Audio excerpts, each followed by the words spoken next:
Numa Mira, Sponsoring et Wittelgir présentent.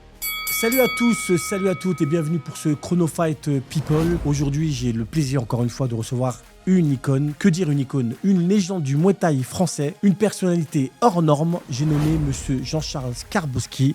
Aujourd'hui avec nous pour ce Chronofight People. C'est parti, générique.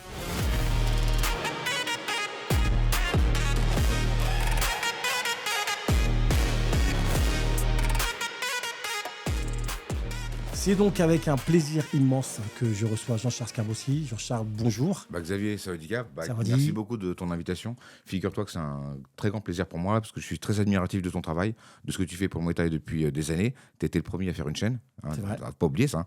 Et puis ce que tu fais dans ta vie là plus tôt, là. Tu as je sais pas combien de championnes, c'est vraiment Bah impressionnant. oui, non, mais en tout cas, on en a Voilà. parlé un petit peu en off. Tout le monde veut ton secret. Mon secret, écoute, si je te le dis, ce sera plus un secret. Ouais, Donc, exactement. je suis obligé de le garder pour moi. En tout cas, merci à toi d'avoir accepté. Hein. L'honneur, il est tout pour moi. Ouais, merci beaucoup. J'ai dit tout à l'heure en amont que tu étais une légende. C'est vrai que tu es une légende du Muay Thai français. Et franchement, c'est le mot, je le pense vraiment. Ouais, Sincèrement. c'est vraiment très gentil, c'est un honneur, ça me touche beaucoup qu'on parle comme ça de moi. J'ai pas l'impression, mais même si c'est pas vrai, ça me dérange pas que les gens le disent, ils peuvent continuer à le dire. Ça, En l'occurrence, c'est vrai. et j'accepte. Mais c'est très gentil parce qu'en fait, c'est vrai que toutes ces années là, jusqu'à quand même 31 ans où j'ai fait les combats, j'étais inconnu du grand public et j'avais l'impression de faire des grandes choses quand même. Et donc c'est maintenant, 20 ans après, grâce à la visite de Greg Emma dans ma salle, que le public, monsieur tout le monde, a commencé à me connaître un petit peu. Le grand public. Oui, le grand public, parce que dans le Muay Thai, ça va, j'avais quand même fait mon nom, mais le grand public, le Muay Thai, c'est quand même un petit monde. Donc cette ouverture sur les réseaux avec le passage de Greg et MMA la première fois. Puis après, récemment, John Jones, où j'ai remis une deuxième couche. Ah, tu vas trop vite pour moi. Trop Là. vite, ouais, pardon. Ah, laisse-moi arriver un petit peu. Avant de commencer cet entretien, donc le face-à-face, je sais que tu es un personnage et du coup, j'avais envie de commencer différemment de d'habitude mes entretiens. Et donc, c'est le retour aujourd'hui pour moi de la foire aux questions avec toi. C'est simple, tu vas avoir deux propositions. Il va falloir que tu choisisses. C'est un choix cornélien. Tout de suite, c'est parti pour la foire aux questions.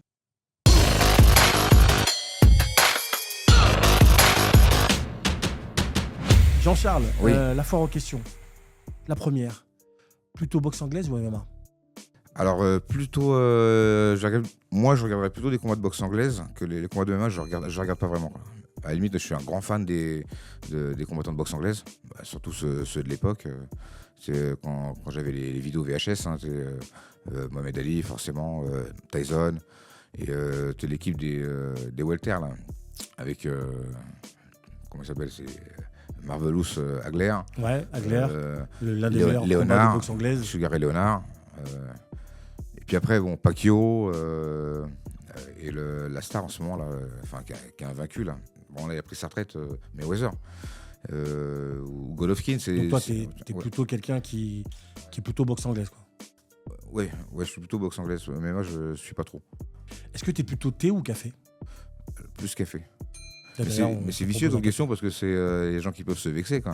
Mais je bois aussi de temps en temps du thé, quoi. Tu vois, tu me fais dire des trucs, après je Je sais te plus rassure, vraiment la fédération de thé ne comment nous me écrira mettre, pas. quoi. Non, mais là, c'est hyper. Là, je peux me faire des ennemis, là. Jean-Charles, est-ce que t'es plutôt un papa poule ou un papa sévère? Non, j'arrive pas à être sévère. Deux, trois fois, j'ai essayé de. Enfin, même pas deux, trois fois. Une fois, j'ai essayé d'hausser le ton. Ils ont rigolé. Et même dans la vie de tous les jours, ça m'est arrivé une ou deux fois de faire semblant de m'énerver. Les gens, ils ont rigolé. Ouais, non, je suis un. Ta Ouais, je suis un papa ta poule. nature profonde, c'est plutôt d'être cool. Papa poule, ouais. T'es plutôt Boakao ou Saint-Chai? Moi, je pense que Senchai est meilleur techniquement. Après, là, ils se sont boxés récemment, mais il y a une grosse différence de poids. Ouais, et puis ils se sont C'était plus pas amusés que se sont boxés. Oui, On sentait que- même si c'était boxé, Ouais. On sentait que Boakao Boakao, avait il quand voulait même pas le mettre KO. Il avait une tête Saint-Chai. de plus quand même, ouais. Le gabarit était beaucoup plus gros, quoi. Senchai, il était champion en 57, hein, 55, 57, quoi. Là, aujourd'hui, il boxe en 65, 70 contre Boakao, donc effectivement, il était vachement désavantagé. Est-ce que on en parlait tout à l'heure un petit peu en off ensemble, t'es plutôt Al Pacino ou plutôt Robert De Niro? Moi, je suis pas un gros fan. J'aime bien, mais je suis pas un gros fan ni de l'un ni de l'autre. Je sais pas. Moi, je suis plus Sylvester Stallone. D'accord. Voilà. Bah, Je suis désolé, ça répond pas à la question. Non, bah non. Bon, alors, donc, ouais, si je devais choisir, on va dire Al Pacino. Ouais, Al Pacino, ouais. Non, mais après, Stallone, on a grandi aussi avec Stallone. Hein. Et les inconnus aussi, là. Ouais, c'est pas vraiment le même délire. T'es plutôt vie de célibataire ou plutôt vie de couple? Moi, là, en ce moment, là, je vis plein d'aventures de malade ces dernières années. Et j'étais en couple très longtemps, après en couple encore très longtemps. Et après, juste au moment où je me dis que peut-être je vais rester seul, je rencontre quelqu'un, quoi. Et la suite de nouvelles aventures. D'accord. Jean-Charles, est-ce que t'es plutôt un boxeur qui affectionne la technique ou la puissance? Alors moi, j'ai toujours rêvé d'être technique, toujours rêvé d'être fimeux. Je fantasme sur les boxeurs qui sont fimeux, je veux être comme eux. Et je regarde en vidéo, je suis pas du tout comme eux, quoi. Chasse le naturel, il revient au galop, quoi. Après, quand je me sens en danger, je sais que j'ai mon anglaise, je sais qu'il faut que je rentre, que je fasse 2-3 feintes, et après je le touche, et après il tombe. Donc, alors que pour être fimeux, je pense qu'il faut pas avoir le punch. Parce que si tu sais que tu as cette possibilité-là, la technique, ça va 5 minutes, mais au bout d'un moment, tu dis, bon, voilà, quand t'es en danger, on y va, quoi. Alors que si tu sais pertinemment que tu n'as pas le punch, ton cerveau il va réfléchir beaucoup plus vite, beaucoup mieux à utiliser les jambes, quoi. Et à penser à créer des techniques. Dernière question, est-ce que tu préfères boxer ou coacher? Mais en fait, boxer, c'est une obligation. Surtout en plus après d'une obligation perso, quoi, parce que j'ai besoin de ça. Et après, quand c'est devenu un métier, c'est devenu carrément professionnel. Transmettre, c'est ma passion. Je sens qu'en plus c'est ma mission. Tu vois, toute ma vie, tout tourne autour de ça. C'est pour ça que je parle de période de transition, parce que j'ai misé beaucoup sur le Muay Thai. J'ai pris moins de temps à rester à la maison, forcément, quoi. Donc on fait des sacrifices. Et coacher, c'est un plaisir, c'est une excitation, et puis c'est aussi un besoin, quoi. Donc c'est pas une question de préférer, c'est un besoin, les deux. C'est comme si tu me dis est-ce que tu préfères manger ou boire? J'ai besoin des deux, quoi. Tu vois. Et là, forcément, je boxe plus parce que j'ai plus besoin, mais transmettre cet art et le voir utilisé par des jeunes, et ça leur apporte du positif, du bonheur, de la confiance en eux. Ça, c'est vraiment gratifiant, quoi. Et c'est ce que j'aime faire, hein. Bon, ça me permet de commencer donc le face-à-face. On va parler un petit peu de ta carrière, Jean-Charles. Comment tu es arrivé au Muay Thai? Et est-ce que tu peux nous parler un petit peu de tes débuts avec André Zitoun et de cette relation que tu as pu avoir rapidement avec lui? Je n'ai pas envie de vous embêter avec mes histoires, quoi. Si, nous, ça nous intéresse.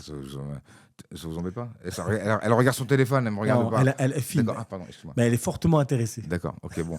J'ai commencé le Muay Thai à 15 ans, entraîné par un ami de classe qui s'appelle Jérôme Le Bourgeois, et avec qui j'ai recontacté des liens là, très récemment, et maintenant qu'il m'aide à coacher à la salle depuis quelques semaines.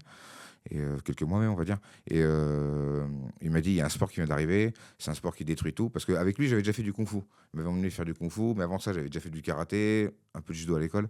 J'aimais bien les arts martiaux, les films d'arts martiaux, les combats, et puis j'aimais bien me bagarrer pour rigoler, quoi, dans la cour, mais pour rigoler vraiment. Mais j'ai toujours été turbulent. J'aime bien rigoler, et des fois en rigolant, je faisais pleurer d'autres enfants, mais je ne comprenais pas. J'avais pas comment ça s'appelle, Pas de limite. Non, quand tu ressens la peine de quelqu'un. D'accord, d'empathie. L'empathie, ouais, j'avais pas d'empathie. Moi, je voulais rire et puis pleurer, parce que j'étais un petit peu turbulent. Mais je me battais pas, j'aimais pas j'aimais pas les gens énervés contre moi, j'aimais pas les gens qui pleuraient. Mais bon, donc. Et à 15 ans, donc, je rencontre Zetoun, je fais 3 mois de boxe thaï. Après, j'arrête.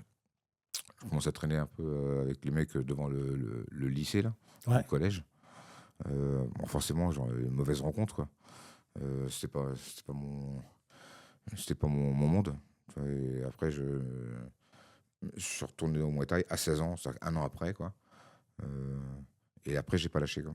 Et tout le monde m'avait dit, André Zetoun, ma mère m'avait dit, ouais, tu vas encore lâcher, comme tu as tout lâché dans le passé. Parce que j'avais lâché le karaté, le judo, le kung-fu, la boxe thaï. Donc, ouais, donc tu n'es pas bien, tu vas arrêter, quoi. Et j'ai fait, mais non, je vais pas arrêter, quoi. Je sais pas, tout le monde pense que je vais arrêter, quoi. Et ça m'énervait, quoi. Ouais. Mais en fait, je n'étais pas obligé de continuer. Je sais pas pourquoi est-ce qu'on me reproche d'arrêter. T'es pas obligé de faire de la boxe thaï pendant 10 ans, on dit même pendant un an, t'en fais 3 mois, c'est bien, tu sais te défendre. T'es pas obligé de continuer, quoi. Au moins, t'as essayé, quoi. Et Pourquoi est-ce que t'es obligé de commencer un truc et je crois qu'Andra, à cette promettre de pas époque-là, t'arrêter, quoi. il avait dit à ta mère que tu avais le potentiel pour devenir un champion. Alors, pas à 15 ans, peut-être à 16 ans quand je suis revenu. Ouais. Ouais, là, à 15 ans, j'ai fait que 3 mois. C'est-à-dire que lui, dès le début, il l'a su, ça, il l'a vu. Ah bah, les 3 premiers mois, je n'ai fait que 3 mois. Donc là, on n'a pas vraiment le temps de bien se connaître. Et puis je venais 2 fois par semaine, tu vois, ou 3 max, quoi. Mais à 16 ans, là, je suis venu tous les jours. Et j'ai pas lâché tous les jours, hein, voilà. Et, Qu'est-ce qui te plaisait dans la boxe? Déjà, on va parler simplement de l'entraînement. ah bah, tout simplement, on me disait c'est bien ce que tu fais, quoi. Ce qu'on me disait jamais dans la journée, Tu quoi. te sentais valorisé. Complètement. Dans la journée, c'était que des reproches. C'est pas bien, t'es pas bien. Là-bas, c'est bien. On me dit c'est bien. Du coup, pour toi, la boxe, c'est quelque chose qui a été un exutoire, c'est quelque chose qui t'a permis de Bah, tu vas progresser. dans un endroit, tu sens que tu es important, tu as envie d'y revenir le lendemain, quoi. Et comment Et t'as envie d'y rester tout le temps, quoi. comment t'es passé de l'entraînement à la compétition? Est-ce que pour toi, c'était forcément je m'entraîne et la finalité, c'est de monter sur le ring? Moi, je savais même pas qu'il y avait des combats de boxe thaï qui étaient organisés, je savais même pas que je pensais que c'était juste un sport qui se faisait dans des salles, quoi. André m'a dit, tu veux faire un combat? Et moi, je voulais pas faire spécialement un combat vu que je savais même pas qu'il y en avait, quoi. Mais là, je me mets devant le fait accompli où l'entraîneur il me dit, est-ce que tu as peur ou pas, quoi. Ouais. Et je dis, bah non, j'ai pas peur. En fait, je fais oui, non, enfin, j'ai pas peur. Je peux en faire un si tu veux, quoi. Et C'est-à-dire qu'au début, ouais. tu l'as plus fait pour lui faire plaisir que pour te faire plaisir. Non, pas pour lui faire plaisir. Il me dit, est-ce que tu fais un combat? Si je dis non, c'est que j'ai peur. Donc, je vais pas montrer que j'ai peur. C'est Ou comme, t'as pas envie. hein? Tu penses? Je pense Bah, je sais que pas, quand t'es un garçon et quand un autre garçon il te provoque en duel, si tu dis non, c'est que t'as peur, quoi. Enfin, moi, j'étais élevé avec des films comme ça, quoi. non, mais t'as raison, parce que c'est Bruce vrai Lee, que les films d'arts martiaux, ton kung fu est meilleur que le mien, non, c'est moi, bon, en duel, on y va, tu vois. donc, t'avais déjà l'esprit martial. Bah, complètement, tu pourrais reconnaître, si je dis non, je rentre chez moi, je me regarde dans le miroir, j'ai honte, quoi. Bon, ça m'est arrivé peut-être dans la rue de fermer ma gueule, mais là, c'est pas dans la rue, c'est codifié, il y a D'accord. des gens qui te regardent, tu sais, tu vas pas à l'abattoir, quoi. Si tu tombes, l'arbitre, il te protège, quoi. Bien sûr. Et donc, c'est bien, parce qu'en plus, c'est des gants, c'est pas à main nue, quoi. Et du coup, après ce premier combat, Ouais, donc, que j'ai boxé Karim Benatia du club de Bonneuil, ouais, t'as eu un maudit. chez les Mamoudi, ouais. Ouais, Karim Benatia, il s'appelait. Et après, il est devenu champion de France l'année d'après. C'était son premier combat, je crois. Donc j'avais gagné au point ce jour-là. Et je crois que j'avais fait un bon truc parce que je me suis senti vraiment à l'aise. Moi, j'avais peur au début d'avoir mal j'étais vraiment terrorisé par le fait de me dire j'ai mal et après je montre que j'ai mal et après je pleure, quoi. Comment j'imaginais que j'allais pleurer, quoi. Et en fait, je sens pas la douleur. Dès les premiers coups, je suis c'est dingue, quoi. Et je me sens pousser des ailes. Je fais des coups de pied sautés. Alors que j'avais L'adrénaline. j'ai même jamais vu de combat de Muay Thai, quoi. Ouais. Je connaissais même pas les règles, quoi. On m'a pas dit que ça c'est interdit. J'ai juste demandé si on pouvait mettre des coups de genou dans le nez, parce que pour moi c'est ce qui paraît le pire, quoi. Il n'y a rien de pire qu'un coup de genou dans le nez, parce que tu as vu la taille du nez contre la taille du genou, quoi. Ça dépend des Pour nez. les gens, voilà, dépend des merci, nez. voilà, c'est ce que voilà, Je te vois venir. j'allais, voilà. Est-ce que du coup, après ça, après un deuxième, un troisième, est-ce qu'il y a un moment donné où tu dis, ben, boxer, c'est ce que j'aime, c'est ce que j'ai envie de faire, c'est l'endroit dans lequel je me sens renaître, le ring? Arrêtez, je me parle pas comme ça moi-même. Moi, je te Euh, parle comme ça. Oui, non, mais là, tu me demandais si je me suis demandé moi. Ouais. Mais je me parle pas de cette manière-là, quoi. Et puis, je me parle pas, en fait. Parce que sinon, ça fait fou, quoi. Ouais. Tu Donc, vois, en fait, tu l'as fait sans réfléchir et puis, ouais, je l'ai fait puis les sans combats ils sont réfléchir. venus les uns J'ai fait après un les autres. combat, j'ai une victoire. Petite anecdote, je t'ai dit que le fait de valoriser, dire c'est bien ce que tu fais, bravo, tu vois. Et après, ce jour-là, on m'a dit merci, donc j'ai halluciné, quoi. On m'avait jamais dit merci, on m'avait jamais dit bravo, tu sais. Je manquais de confiance. Et après le premier combat, j'étais à Saint-Maur, c'était à Saint-Maur, et je vois le train qui arrive. Et moi, je suis encore assez loin du train, mais je le vois arriver de loin. Et donc, je tape un sprint, j'étais avec un pote, hein, je tape un sprint pour rentrer Et je suis loin, hein, je suis même pas dans la gare, hein, je suis à l'extérieur de la gare, quoi. Et je vois, je suis au moins à 300 mètres et le train, il arrive. Donc, je fais le fou, je cours comme un malade, hop, les portes, elles sonnent, je saute, bam, elles se ferment juste derrière moi, quoi. Et à l'intérieur, il y avait les gens qui étaient au gala. Et tout le monde m'applaudit. D'accord. Mais les gens qui n'étaient pas là, ils se demandent pourquoi ils m'applaudissent. Ouais. Ils m'applaudissent parce que je suis rentré in extremis dans le train. Tu vois. Les gens ne savaient pas que c'était pour le Ils ont combat. dû penser Donc que c'était c'est-à-dire une que le star. truc du combat, les gens qui m'ont vu gagner et après sauter in extremis à la dernière seconde dans le train avant que les portes se ferment, les mecs ils se sont dit mais lui c'est pas possible, lui, c'est un héros ce mec-là. Quoi. Avec tout le réussi. Quoi. Et du coup, Parce que j'étais loin, hein. J'étais hyper loin. Quoi. Je pensais pas l'avoir. Quand j'ai regardé les photos, je suis tombé amoureux du personnage, du truc de boxeur. C'est pas les photos où je suis en vacances comme ça avec les cheveux là, 16 ans, avec ma bouée. Là, je suis comme ça, je suis sur le ring, je suis, oh, putain, là, je suis beau, quoi.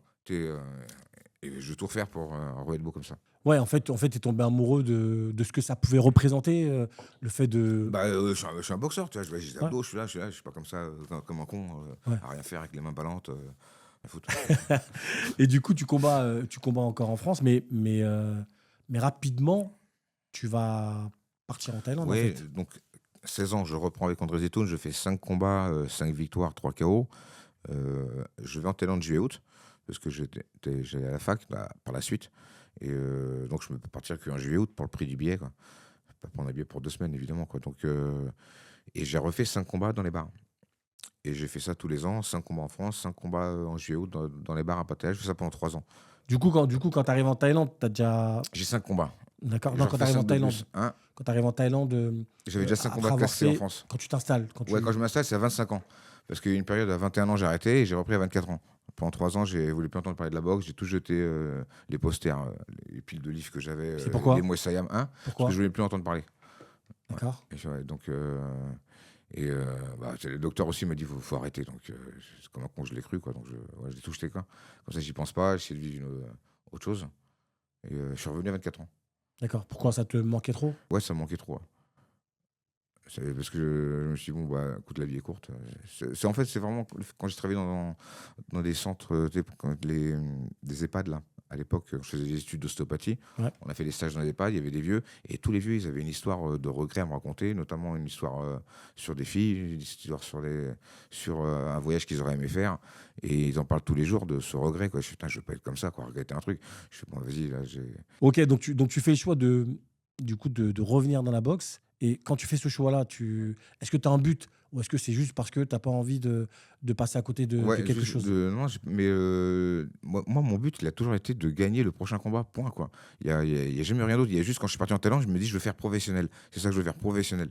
Pas champion ou quoi que ce soit. D'ailleurs, j'ai pas eu de titre, mais j'ai battu les champions. Ouais, tu n'as pas Et, eu le titre, mais tu as été classé. Et... Ouais, puis j'étais plus reconnu que les champions de l'époque. Ouais, Quoi. voilà. En plus, je les ai battus, mais il n'y avait pas le titre en jeu. Et le but, c'était juste de gagner le prochain combat. Quoi. Et puis quand j'habitais en Thaïlande, le but, c'était de vivre de la boxe thaï. Quoi. Et forcément aussi gagner le prochain combat au final. Parce que si tu penses à autre chose que gagner le prochain combat, ton cerveau, là, si tu l'utilises à 100% pour un truc, tu peux faire un truc vraiment excellent, presque parfait. Quoi. Mais tant que tu penses à d'autres trucs, tu peux pas faire un truc parfait. Quoi.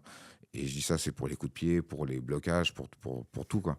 Qu'est-ce que tu pourrais dire sur le Muay Thai en Thaïlande et le Muay Thai en France? Toi qui as une grosse expérience, qui est capable de comparer les deux. Moi, la grosse différence que j'ai vue, c'est que en Thaïlande, le mec qui est sur le ring, tu te demandes s'il est pas là un peu par. Parce que c'est la société, quoi. Enfin, Ouais. Est-ce qu'il a choisi d'être là? Est-ce qu'il a vraiment envie, quoi. Ouais. Tu vois, c'est comme quand tu fais un boulot, si tu le fais par passion, tu vois, tu peux mal le faire, ton boulot. Alors que si tu fais ton boulot en étant juste mathématiques, statistiques, tu vois, tu fais le minimum qu'il y a à faire pour pouvoir boxer dans 2 semaines aussi, tu vois. Tu compares différemment, tu as moins peur, et quand tu as moins peur, ta technique, elle est meilleure. Ouais, Tu sais, parce que nous, on est là, on va souffrir, on va taper. donc pour toi, la grosse différence, en fait, c'est que le Muay Thai en Thaïlande, c'est un métier. Ouais, Que voilà, nous, c'est un métier. Quand je que sortais pour beaucoup, nous, c'est Quand je suis sorti la c'est première un fois kiff. du Lumpini, je me suis dit, putain, c'est un métier, quoi. C'est un métier. C'était pas encore que nous, on est défonce-le jusqu'à la mort. Tu vois, le mec, il est comme ça, ouais, mais tue-le. Alors que le mec, là-bas, ils essaient de gagner au point. S'ils ont le punch, bon, ils vont s'en servir, mais s'ils n'ont pas le punch, ils vont pas essayer de mettre KO. Ils savent qu'ils n'ont pas le punch. Ils sont quand même rationnels quoi, dans leur métier. Quoi. Un mec qui n'a pas le punch, il ne va pas essayer de rentrer en anglaise parce qu'il sait que ça va servir à rien. Quoi. Tu vois, alors que en France, tout le monde imagine qu'il a le punch parce que comme on fait que 3-4 combats, Bien on sûr. pense que c'est des tueurs. Quoi. Mais quand tu as fait 100 combats, après, tu peux faire une statistique. J'ai fait un KO en anglaise, bon, j'ai pas l'anglaise. Quoi, tu vois, par contre, j'ai fait 5 KO avec les genoux, bon, moi, je vais faire les genoux. Tu vois. Et techniquement, tu as été surpris par le niveau de taille? Bah, une fois, j'ai boxé un mec parce que moi j'ai le punch, alors j'ai vraiment de la chance hein, parce qu'en plus, comme j'ai l'air cool, j'arrive à m'approcher rapidement. Rapidement, j'arrive à m'approcher quoi, en ayant l'air inoffensif. Et quand je suis prêt, après, je balance un coup de poing et à chaque fois, les mecs ils tombent. Donc, moi, c'était un peu ma tactique, tu vois. Je voulais être bien technique comme l'état avec les pieds, mais maintenant, ce que j'enseigne plutôt comme je voudrais. Ouais, Boxer moi, fimeux quoi. bien sûr. Je vais pas dire aux gens ouais tu rentres en anglaise, mais la vérité c'est que ça marchait pour moi quoi. Et parce que moi j'ai perdu le fil là. Mais c'est pas grave. Tu allais me dire qu'une fois, tu avais boxé. Ma question, c'était est-ce que tu as été impressionné par le Ah ouais, niveau donc de taille? alors il y a un mec à Pichai, Sidiotong, il m'a j'ai boxé à Pattaya, il y avait tout le gratin du mois qui était autour, c'est dans un bar en plus. Tu avais Krou Yotong, tu vois le maître Yotong et Kerner et d'autres champions pour un combat dans un bar quoi. Et le mec en une minute, il m'a tout fait quoi. Absolument, en 1 minute 30, il m'a tout fait. J'ai tout essayé. Enfin, moi, j'avais juste un peu de tactique. J'avais pas la technique que je connais aujourd'hui. J'avais juste de la tactique. Hein, j'avais que 20 ans. Et j'ai essayé les 3-4 tactiques que je connaissais. Il n'y a rien qui marchait. Euh, c'est à peine si à la fin du premier round, je me retrouve avec le nez qui saigne, une bosse sur la cuisse et j'ai fait 4 vols planés. Quoi, et des vols planés à 2 mètres. Quoi, je comprenais pas ce qu'il me fait. J'ai pas pu le toucher. Ouais. Et Parce que bon, techniquement, j'ai il réussi était à super bon. ouais, c'est un tueur. Maintenant, maintenant que je connais la technique, je comprends ce qu'il m'avait, mais sur le coup, j'ai halluciné. Quoi. Et j'ai réussi à le mettre KO quand même, hein, au Ouais. premier round. Ouais. Et t'as réussi? Ouais, au premier round. Parce que j'ai joué le mec KO, fatigué, mort. Je me suis encore plus ralenti, je manquais encore plus mes coups, et il a descendu ses bras comme ça, et c'est ce que j'attendais. Quoi. Je le mets dans les cordes, et il revient, il percute. Parce que je l'avais fait 30 fois, 30 KO, donc je savais très bien qu'il marchait très bien cette uppercut. Est-ce que tu te rends compte qu'à cette époque-là, en Thaïlande, tu es en train de construire une légende, en fait, doucement mais sûrement? Ah, je me rendais Aujourd'hui, pas on parle compte de du tout. Hein, toi. tu sais, moi, ça me fait halluciner quand il y a un Italien qui est venu, il m'a fait, et qui m'a reconnu à l'aéroport. Quoi. Mais j'étais toujours été absolument inconnu dans la rue. Quoi, et même dans les galas, je dis bonjour aux anciens, mais les nouveaux me disent pas bonjour. Quoi, ils ne me connaissent pas. Maintenant, je passe mon temps à prendre des photos dans les galas, ça fait super plaisir. Bien sûr. C'est super Valorisant. valorisant. Ouais, et ouais, c'est vraiment génial. Quoi. Et surtout dans le sud de la France. Quoi, parce que quand je vais à Montpellier, il y a beaucoup de jeunes à Montpellier. Quoi. Et depuis que j'ai ouvert un TikTok, ça touche encore plus les jeunes. Moi, je te confirme en tout cas que dans le Muay Thai, et encore plus aujourd'hui, mais dans le Muay Thai, bah, le nom de Skarbowski, franchement, c'est Ah, ça t'es fait plaisir, une c'est référence. vraiment un honneur. Hein, je suis très fier de Ouais. ça. Et, Bah, moi, j'invite mes élèves toujours à regarder les combats des champions dont tu fais partie, parce que je trouve que c'est important de connaître qui a fait les belles respecter heures de les notre anciens, sport. c'est la base. Hein, Ah ouais. bien sûr. On va changer de chapitre. Mais il n'y avait Donc, rien de vicieux dans tes questions depuis non, tout à l'heure. mais rien de T'as- vicieux. Je m'étais fait une image. Quoi. Non, En non. fait, t'es un gros nounours. Quoi. Lui, il s'attend à ce que je Un fasse des gros trucs de nounours. fou. Mais c'est pas fini. Euh, le deuxième chapitre de ta vie qui m'intéresse, c'est le chapitre de promoteur. Donc, je vais citer quelques noms, parce que tu as, avec Hakim Dida et Kronsack, Kronsack, ouais. vous avez créé le Best of Siam. Ouais, 2012 le premier, 2017-2018 le dernier. On a fait 3 fois au Raja et 1 fois au Lumpini. Et quand tu organises au Raja, normalement, tu ne peux pas organiser au Lumpini. Et on l'a fait. Mais si tu pars du Raja et organises au Lumpini, il y avait un qui l'a fait, jamais il pouvait revenir au Raja. Et nous, on l'a fait. C'est-à-dire qu'on est parti organiser au Raja, après on est parti organiser au Lumpini, et après on est revenu au Raja et on a organisé par Donc, 2 c'est fois quoi, au c'est une Raja. Quoi. négociation avec les militaires? Comment tu... Bah, à chaque fois, j'allais m'adresser à quelqu'un d'un cran plus haut. Quoi. Bah, justement, faut quand même le citer, il faut quand même le dire, il faut quand même dire tous les noms. Ouais. Fabio Pinca, Zatou, Yohan Lindon, Farid Villaume, Jimmy Vienno, Sami Sana, Bobo Osako, Sandra Sevilla, Antoine Pinto. Il y en a tellement. Franchement, Jean-Charles, à cette époque-là, en tout cas, pour l'instant, on reste sur la France. Ouais. Le Best of Siam, c'était J'ai relancé le Muay Thai en 2012. C'était la référence, le Best of Siam. Et dans l'année qu'on suivit, Joe Prestia il a organisé son gala, Kerner a organisé son gala, Guillaume Kerner a organisé son gala. Ils ont ramené le Thai Fight à Paris. Le Max Muay Thai s'est créé. Le Thai Fight, s'est créé aussi, grosso modo, à cette même période, quoi. Et, Mais t'en avais conscience de ça et que, entre que, que- 2012 que- et 2018, les bourses des boxeurs, elles ont été multipliées par 3, quoi. Et je suis sûr que je fais partie des acteurs qui ont réussi à faire ça, quoi. D'accord. Est-ce qu'on peut dire que quand on était au Best of Siam, on avait une prime plus que correcte? Ah ben moi, je demande combien tu veux et je négocie pas. D'accord. Je Ah, ne suis pas un businessman, quoi. J'appelle des gens que j'aime bien. Combien tu veux? Ok, merci. J'aime pas les gens qui disent ouais, rajoute 500 euros. Ça m'énerve. Oui, Ouais. et puis toi, tu connais aussi. Est-ce que tu penses que tu connais la valeur des boxeurs? Parce que c'est ça, en fait, le plus Je demandais compliqué. combien tu veux, c'est tout. La valeur, c'est combien tu veux. On n'est pas au puce, hein. Est-ce que, Je prends combien? Je dis oui ou non, quoi. J'ai jamais marchandé de bourse, quoi. J'ai jamais essayé de. Ouais, ça. J'ai proposé. Les autres ont essayé de marchander. J'ai tenu, mais j'ai pas marchandé. Tu vois. C'est eux qui ont marchandé. au Best of Siam, c'était quand même une super vitrine. Moi, je me rappelle, franchement, sportivement. Alors, déjà, tu viens de nous le rappeler que tu as relancé quelque part Ouais, un petit peu, ouais, j'ai l'engouement. l'impression, ouais, L'engouement. complètement. Mais au-delà de relancer l'engouement, il y avait quand même du niveau dans ce que tu faisais.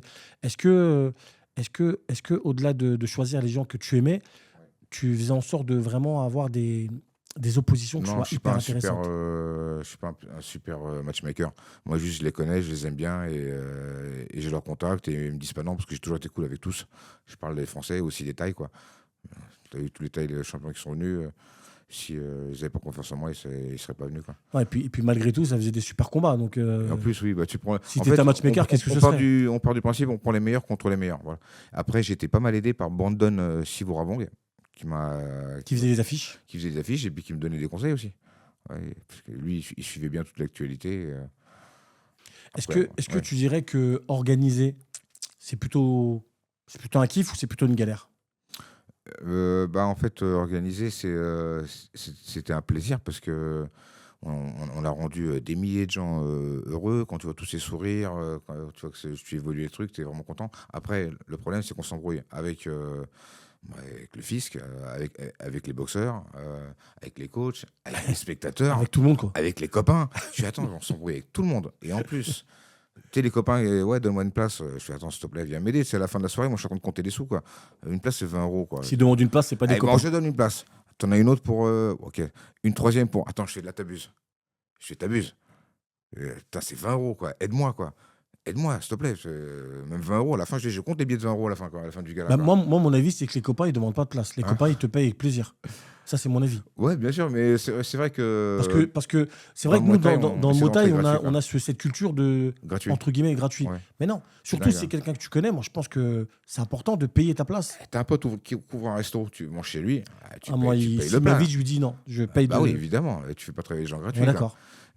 Après, les boxeurs t'embrouillent avec eux parce que l'autre, il a pas eu ce qu'il voulait au moment qu'il voulait, ou il est pas au poids et puis il fait la gueule, tu vois. Enfin bref, après, t'embrouilles les spectateurs parce que quelqu'un leur a pris leur place, et puis à la fin, il n'y a pas de bénéfice. Mais à l'arrivée, c'est un kiff quand même ou pas? Il y a J'ai pas pas de bénéfice à la l'impression. fin. On est, Hakim et moi, on s'est mis en découvert de beaucoup.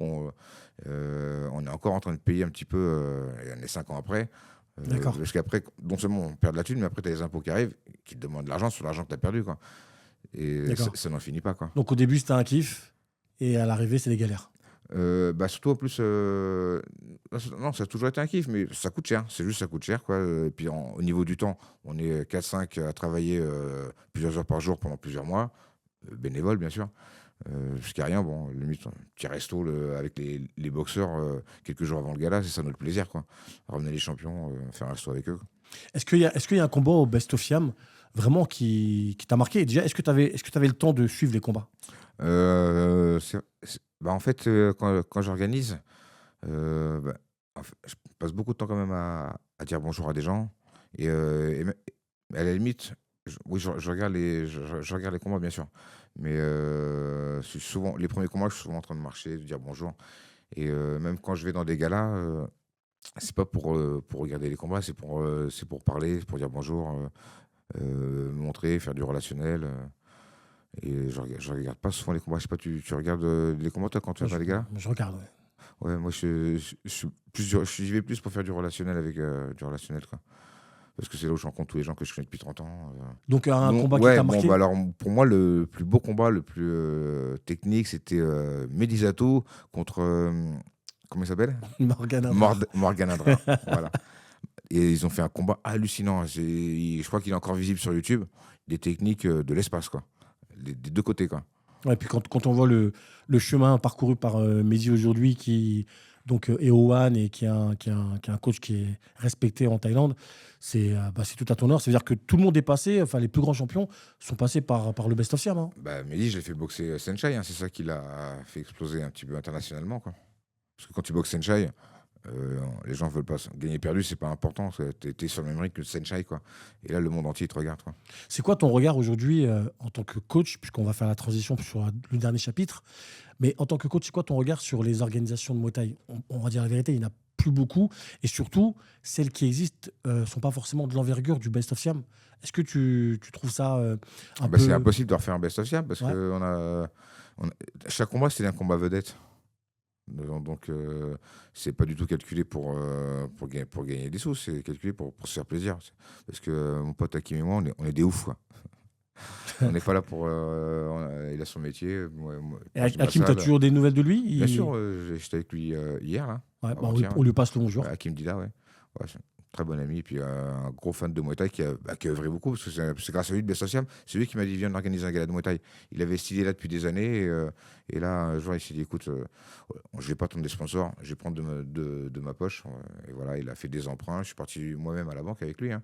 Il a emprunté de l'argent pour qu'on organise ça, quoi. Alors, question, tu m'as dit tout à l'heure que j'ai pas de vice, mais donc du coup, tu me donnes envie d'être un peu vicieux. Ça coûte combien un Best of Siam? 80 000. D'accord. Ok. Je sais pas si j'étais clair dans ma question. C'est clair. Est-ce que j'ai tourné autour du pot? Non, Est-ce que j'ai coupé les cheveux en 4? non. Voilà. 80 000 euros. Ouais, donc effectivement, c'est pour les rentabiliser, c'est pas facile. Bah non, il manquait 20, on était dedans de 20 000 à la fin à chaque fois, quoi. Et pourtant, à chaque fois, tu réorganisais derrière. Bah oui, parce que. C'est pour dire à quel point t'aimes ça. Parce qu'en fait, l'argent, c'est fait pour se faire plaisir, quoi. Et des fois, on met de la thune dans des conneries.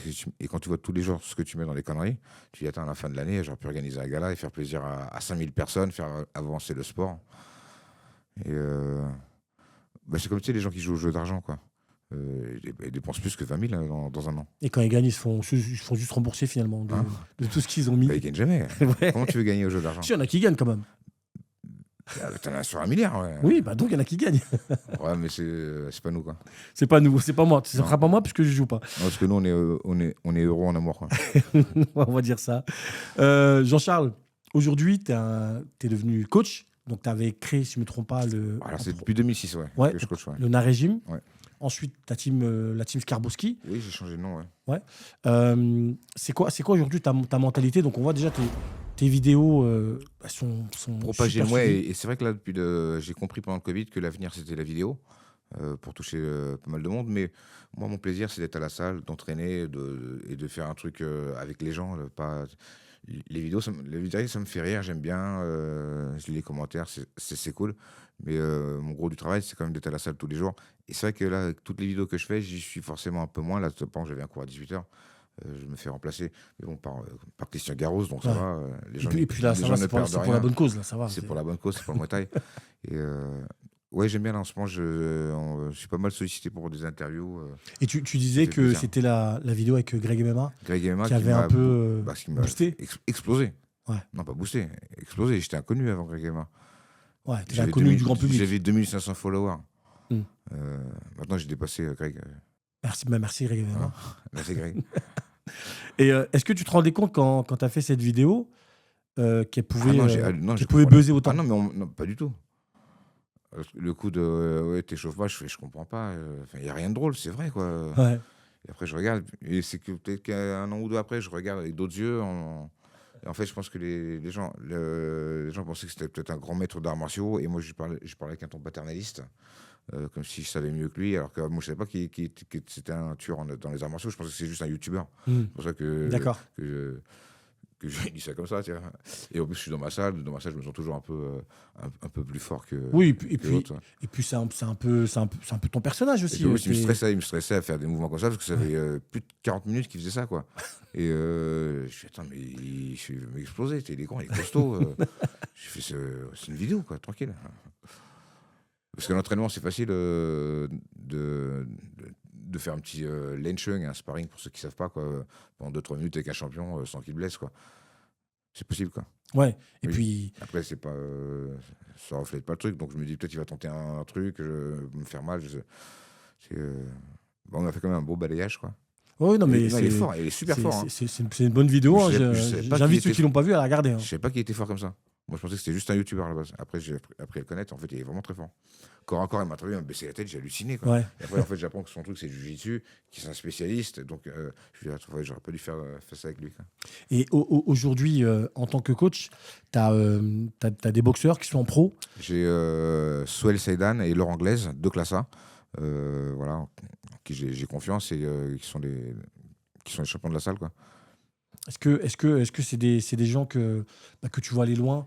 Moi, je leur conseille en fait à Laurent et à Souel de partir en Thaïlande. Parce qu'attendre les combats en France, là, 4-5 combats par an, et ça va être dans les provinces. Je critique pas la province, mais quand tu boxes en province, c'est plus ou moins les gens de là-bas qui te regardent, quoi. Tu boxes à Bangkok, le monde entier te regarde, quoi. Le Japon te regarde, l'Amérique, l'Europe, l'Afrique. Mais si tu boxes en province, il n'y a que les gens du lieu, quoi. Bon, après, évidemment, il y a les réseaux sociaux sur lesquels tu peux faire de la pub. Mais moi, je leur conseille de partir en Thaïlande. Voilà. Je leur dis, en plus, j'ai une salle à Bangkok. Donc, après, bon, forcément, et à Paris, ils ont des obligations aussi. C'est pas évident de partir. Et du coup, toi, en tant que coach, avec donc ces deux pros que tu viens de nous citer, donc Laurent et Souhail, t'es quel genre de coach déjà? Est-ce que tu prends toujours plaisir à être dans le coin? Moi, je suis plutôt coach. Je vais pas te le cacher. Je préfère faire du loisir. Voilà, le loisir, ça me convient très bien. Avoir deux pros, ça me suffit. Je veux pas. Il y en a qui aiment bien ça. Moi, j'aime bien le loisir aussi, quoi. J'aime les deux, quoi. Et le loisir, c'est très gratifiant de voir des jeunes ou des moins jeunes venir à la salle. Elles sont un peu timides, ils ne regardent pas dans les yeux, ils sont gênés. Tu les vois au bout de quelques années, ils se tiennent droit, ils te regardent dans les yeux, ils ont une voix qui porte. Et puis ils font ce qu'ils aiment dans la vie, tu vois, parce qu'ils ont eu confiance, quoi. Ils ont tenté, ils sont réussis, quoi. Après, je pousse pas la compétition. Je te dis, j'ai mes deux pros, Laurent et Souel. Et après, il y a quelques amateurs, mais nous, dans la salle, il y a plusieurs entraîneurs. Donc, s'ils veulent faire de la compète, il y a tout ce qu'il faut pour eux, quoi. Bon, j'ai ma dernière question du Ouais. face-à-face. Est-ce que tu prends toujours plaisir à être dans le coin? Est-ce que c'est quelque chose qui t'apporte? Et est-ce que tu as l'impression, quand tu es dans Bien le coin, sûr, d'être ouais. sur le ring, ou pour toi, c'est quand même deux choses complètement différentes? Non, bien sûr, moi, j'adore être dans le coin, hein. Bien sûr, parce que tu sais, les mecs, ils risquent sa vie quand même, tu vois. Donc, c'est quand même c'est un spectacle, mais où tu risques ta vie, quoi. Donc, tu peux pas décrocher le regard, quoi. T'es hypnotisé, et puis tu vis des trucs. Dans ton cerveau, il y a plein de pulsations au niveau de l'endorphine, ça, quand même. Non, Ouais, c'est ouais, ça, ouais, tout à voilà. fait. Donc, c'est une drogue, voilà. Même dans le coin, c'est encore une drogue. L'endorphine, hein. Même dans le coin, c'est encore une drogue. Ah bah oui, moi, c'est toujours avec grand plaisir que je coach, hein, Bon, Jean-Charles, merci pour ce face-à-face. C'est C'est tout. pas fini. Non, c'est pas D'accord. fini. Non, c'est pas fini. On va passer tout de suite à la prochaine rubrique. Et c'est parti pour le photomaton.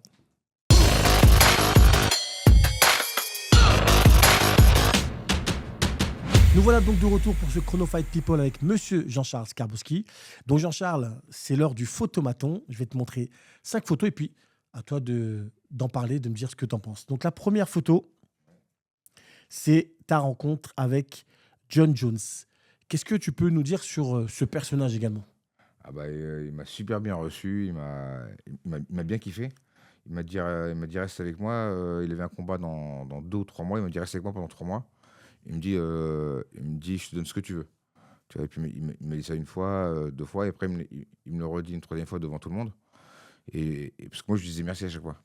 Il me dit, ouais, je veux que tu restes avec moi. Je dis, ouais, merci, c'est gentil, quoi. Mais je peux pas rester avec lui 3 mois parce Ouais. que j'ai une famille à Paris, donc Mais je peux rester 2 semaines, quoi. est-ce que le personnage, tu l'imaginais comme ça? Non, j'imaginais rien du tout, hein. Je sais que c'est un sportif et je savais que c'était le meilleur, mais j'ai pas suivi ses combats. Mais juste, je sais de réputation que c'est le meilleur, number one. Ouais. Pas C'est le GOAT. Ouais, c'est le GOAT. Je sais de réputation, mais j'avais jamais regardé ses combats, quoi. Et donc, je suis allé vers lui, pas comme si je l'avais vu ses combats et que j'étais un gros fan, j'aurais regardé comme ça. Ouais. Mais je suis allé vers lui normal, quoi. Parce que je l'avais jamais idolâtré, j'ai pas de photo de lui, je le connais pas. Je sais que c'est le GOAT, mais dans ma tête, son visage, il est pas imprimé comme les Senchai, comme les Wakao, comme les Robeux, comme les Samad Perekarun, tu vois. Ouais. Donc, je suis allé vraiment tranquille à la bonne franquette. Je lui ai dit, parce que bon, faut quand même que je fasse quelque chose d'utile avec lui, donc il faut quand même que je l'impressionne, quoi. C'est de la première fois. Et à peine on arrive, il est en train de se changer, quoi. Bon, déjà, il m'a accueilli les bras ouverts. Tu vois, ça me fait super plaisir parce qu'il avait entendu parler de moi déjà avec l'émission de Georges Saint-Pierre. Et en se pendant les bras, tous. Parce qu'au début, je vais le voir, je lui serre la main ou bah, il m'ouvre les bras. Donc, À l'américaine. quoi, tu vois. Et après, pendant qu'il est en train de se changer, moi, je me change rapide et je vais, viens, on va faire un petit lenchung. C'est un sparring, mais on va faire que les jambes. Je me dis, avec que les jambes, je peux peut-être l'impressionner. Parce qu'avec si on rajoute tout avec l'anglaise, il peut rentrer dedans. Il fait quand même 1m95 pour 100 kilos. Et donc, on fait que les jambes sans protéger bien. Et en plus, je pensais le désarçonner un peu quand j'y viens. On commence tout de suite et sans protège. Il arrivait sans sourciller, quoi. Ça m'a étonné parce que je me disais, les Américains, ils aiment bien s'échauffer. Ils aiment bien mettre des protections. Moi, j'ai pas de protection, sans rien. Moi, je vois, il n'a pas sourcillé.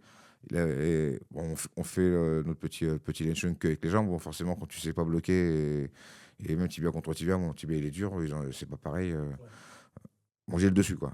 On fait un petit quart d'heure. Et après, il est en sueur. Il est soufflé. Et moi, je suis pas en sueur, je suis pas essoufflé. Et je lui dis, si tu veux, on peut rajouter des. C'est du bluff que je lui dis, on peut rajouter des gants si tu veux. Mais je dis ça hyper calmement, quoi. Alors que je savais qu'avec les gants, ça allait être différent, que c'est du bluff, quoi. Il m'a fait, non, c'est bon. Et je me dis, là, il est inquiet, quoi. Ah, ça m'a fait rire, quoi. Merci. C'est une Je belle suis un peu rencontre. fatigué, quoi. C'est une belle rencontre quand même, Jones. Ah ouais, super, super. Bah, je te dis, dès le premier jour, il m'a kiffé. Et je dis, moi, je veux pas d'argent. Je dis, moi, juste des photos et des vidéos. Et le lendemain, il me met sur son Insta. Et le surlendemain, il me met encore sur son Insta en story. Donc, sur son Insta, tu vois ma tête. Mais en deuxième photo, pas sur la première. Mais il me dit, merci Jean-Charles pour ce que tu m'as apporté. Ça fait vraiment plaisir, quoi. Prochaine photo. Cédric Doumbé. Alors, moi, ce qui m'intéresse dans cette photo, c'est qu'est-ce que tu penses du trash talk de Cédric Doumbé? Qu'est-ce J'ai que... entendu parler de trash talk, hein. Moi, j'ai entendu sortir des blagues, faire des sketchs. C'est pas mon style, mais j'ai entendu insulter. C'est pas du trash talk qu'il fait. Je suis d'accord avec toi. C'est du one-man show. Je suis d'accord avec toi. Et ça marche pour lui. Et je suis impressionné. Il est jamais impressionné. irrespectueux. Ben non, jamais. Je suis pas énormément, mais de ce que j'ai vu, j'ai jamais entendu. Au contraire, il essaie d'être drôle, quoi. Ouais. Il essaie d'être drôle. Après, soit on adhère, soit on n'adhère pas, mais c'est vrai que c'est pas quelqu'un qui va insulter. Sinon, je pas entendu insulter. Il fait pas du trash talk, selon moi, quoi. Du coup, c'est un personnage qui te plaît, Cédric, ou pas? Non, moi en tant que spectateur, effectivement, je préfère je préfère, en tant que spectateur, moi, Et je divertissant. préfère le mec plus humble, renfermé. Mais vu que ça marche, c'est impressionnant et c'est comme ça que ça doit être fait parce que les boxeurs qui galèrent, il y en a beaucoup, quoi. Et lui, il a réussi à remplir Bercy en 1 heure, tu vois. Donc c'est hallucinant, je suis impressionné. Ça veut dire que. Et puis, c'est-à-dire qu'il est drôle, quoi. Il a son public. C'est-à-dire que les gens, il a réussi à ça, trouver son public, ouais. ouais. Après, moi, ça me fait pas. C'est pas désolant ce qu'il fait. Moi, je regarde pas trop ça. Je regarde surtout le combat. En plus, en combat, vu qu'il gagne tout le temps, ouais. voilà. Donc, oui. En plus, il est drôle. En plus, il assume ce qu'il dit en plus. En plus, il est beau gosse, quoi. Je sais pas. Tu sais, ça joue, ça. Ça joue vachement. Pour que le public t'apprécie quand t'es beau gosse. Il présente bien. Bah, j'ai l'impression qu'il plaît, quoi. Bon, ça, je vais pas rentrer dans ce débat. Prochaine photo. Qu'est-ce que tu dirais à ce jeune homme? C'est John Jones? Non, c'est toi. T'as un problème avec John Jones. Ils ont la même tête. Qu'est-ce que tu te dirais à toi à cet âge-là? Si tu avais un conseil à te donner, aujourd'hui, tu là, te dirais quoi? Là, j'avais gagné, c'était le championnat d'Europe, je pense. Et, c'est le championnat d'Europe. Et ils m'ont donné une ceinture. J'étais content d'avoir une ceinture de champion d'Europe. Après, quand je suis rentré chez moi, j'ai vu, il y avait marqué, bon, ça c'est un détail, mais en tout cas, j'étais très, très heureux ce jour-là, il y avait marqué champion de France sur la ceinture. Et j'étais un peu déçu, quoi. Mais si tu pouvais aller dans le passé Ouais. et te parler à toi-même, Bah non, mais si tu si parles, tu pouvais, mais si tu fais un truc de différent, mais tout change. c'est vrai. Mais je vais pas faire l'erreur de rentrer en contact avec mon ancien moi. C'est l'erreur fatale. Tu sais, après, C'est retour vers le futur. Ouais, C'est- retour vers lui. Après, je ne rencontrerai pas la mère de mes C'est vrai, enfants. c'est Mes vrai. enfants ne seraient pas nés. Ouais, et ils puis, vont et puis on disparaître. serait peut-être pas là tous Tu les ne deux. serais pas là, C'est voilà. vrai. Donc oublie ma question. Voilà. Faut surtout pas intervenir dans le passé, sinon tout change. Ouais, non, mais c'est ce Ouais. qu'il disait le doc. Hein, Parce que le si je doc. lui avais dit, écoute, quand tu continues comme ça, et puis et ça va t'apporter quelque chose, même si là, pour l'instant, tu es en train de te faire mal comme un con, là. Tu perds ton temps, là. T'as pas de copine, t'as pas de pote, t'es tout seul. J'ai comme une grosse, tu vois. Mais n'arrête pas, parce qu'un jour, les gens se rendront compte. Bon, faut être patient, c'est quand tu auras 50 ans, quoi. Enfin, dernière photo, Jean-Charles, Dernière photo, c'est-à-dire. dernière photo de notre D'accord, photomatron. ok. C'est cette petite photo. Ouais. Donc, cette petite photo, Alors, je voulais. mes 3 enfants. Ouais. Ouais. Alors, j'ai vu dans une interview que c'était un peu compliqué. Hein, tu as eu des Ouais. moments compliqués. Ouais. Moi, ça m'intéresse quand un champion montre aussi que derrière le champion, derrière le personnage que tu es, bah, il y a aussi un être humain. Et je pense que la famille, c'est. Moi, je t'ai entendu, tu m'as touché. Moi, hyper important pour toi. je sais que mes parents étaient divorcés, mais ils ont eu la bonne idée d'habiter dans la même rue, ce qui fait que je sentais vraiment être un enfant de l'amour et aimé. Et puis, je sentais que mes parents s'aimaient, même s'ils n'habitaient pas ensemble. Et ça, je trouve que c'est super important dans une séparation, de ne pas mettre les enfants en otage, parce que c'est triste pour les enfants qui n'ont rien demandé. Et voilà. Moi, je dis souvent, on peut ne pas réussir son mariage, mais réussir son divorce. Et c'est vrai que c'est pas. C'est ça l'enjeu, en fait, quand on n'est plus ensemble, c'est d'essayer de penser aux enfants. Ouais, penser aux enfants, et voilà, pour ne pas les priver d'un des deux, parce qu'ils ont besoin des deux, et les deux sont irremplaçables, quoi. Tu peux pas ramener un mec, genre, et maintenant c'est lui le nouveau papa. Non, bien sûr. Un papa reste un papa. Ouais. On est d'accord. Voilà. Est-ce que c'est quelque chose que tu vis mal? Alors, je pense que le plus dur est derrière moi, voilà. Et j'ai très bons espoirs de pouvoir les revoir un week-end sur 2, pour commencer, et puis, et puis plus par la suite, quoi. Non, j'ai espoir parce qu'il n'y a aucune raison d'empêcher un papa de voir ses enfants, quoi. À moins que c'est en jeu avec les enfants, mais c'est pas du tout le cas, au contraire, quoi. Écoute, bah, c'est tout mal qu'on souhaite. Et d'ailleurs, on ne te souhaite pas de mal, on te souhaite beaucoup de bien et que ça finisse Merci beaucoup, le hein. mieux possible cette histoire. On va finir donc cet entretien avec les 3 questions qui tuent. C'est parti, tout de suite, les 3 questions qui tuent.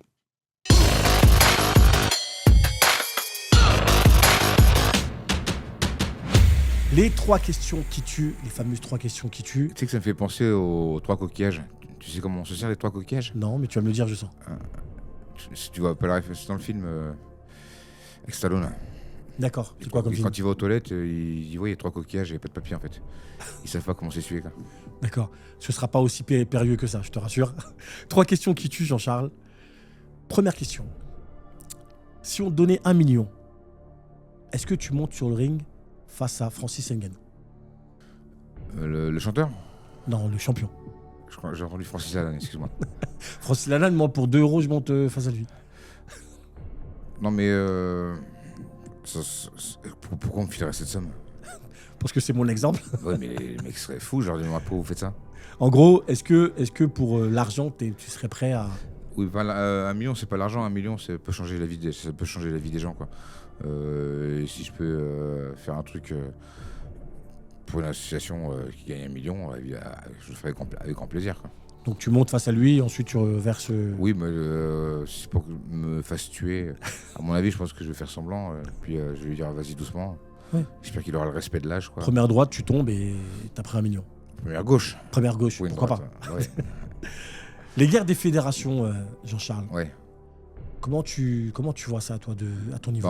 Moi, je pense que c'est bien qu'il y ait plusieurs fédés, comme ça évite qu'il y en ait une qui ait le monopole et qui fasse exactement ce qu'elle veut. C'est bien. Et puis ça fait avancer le schmilblick. Après, il ne faut pas qu'il y en ait une qui empêche l'autre d'organiser, parce que là, ça met des bâtons dans les roues, ça c'est pas cool, quoi. Après, une guerre de celui qui fait le plus de trucs, oui.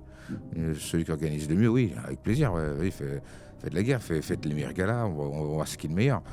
C'est avec grand plaisir. Et puis comme ça évite qu'il n'y en ait qu'un seul qui ait le monopole, parce qu'après, quand tu as le monopole, après tu peux abuser un petit peu, quoi.